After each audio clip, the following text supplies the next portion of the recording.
I have to air this out. About a month ago, I noticed that one of my songs, Never Gonna Come Down, was added to an independent Spotify playlist for one day.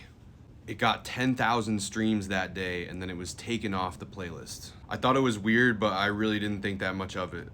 And I never paid for any third-party playlisting campaigns or hired any services that were guaranteeing me a certain amount of streams. I had no idea who was running the playlist or why my song was even added to it. Then a few days ago, I got an email from Spotify for Artists saying that there were artificial streams detected on my music, but they didn't give me any details on what songs were flagged. Even when I reached out to the Spotify for Artists support team, they weren't able to provide me with any details on which songs this was about. But I started thinking back to when my song Never Gonna Come Down was added to this playlist for one day, and I started thinking that that was the cause.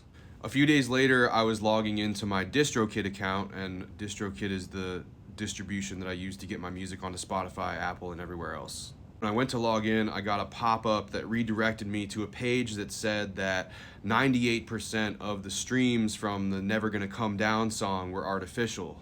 As a result, Spotify removed the whole album that song was on, my album From the Woods.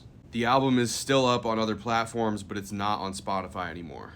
When I was on this DistroKid pop-up, I had to check boxes agreeing that I would never pay for fake streams, and I was even given a warning that sometimes artists and labels have to pay penalties when artificial streams are detected on their music. I feel like I'm being penalized for something that I didn't even do.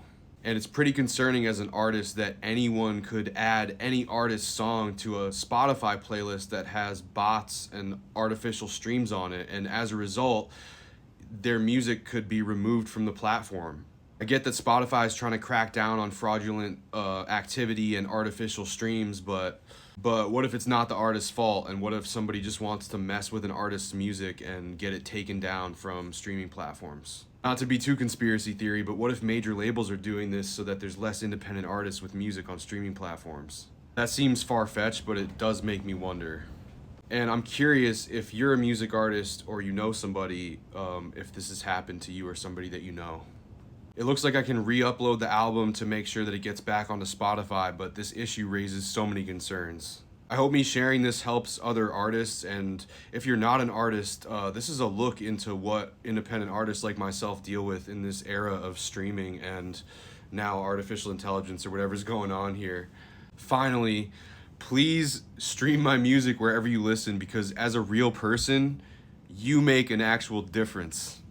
And I just wanted to talk about how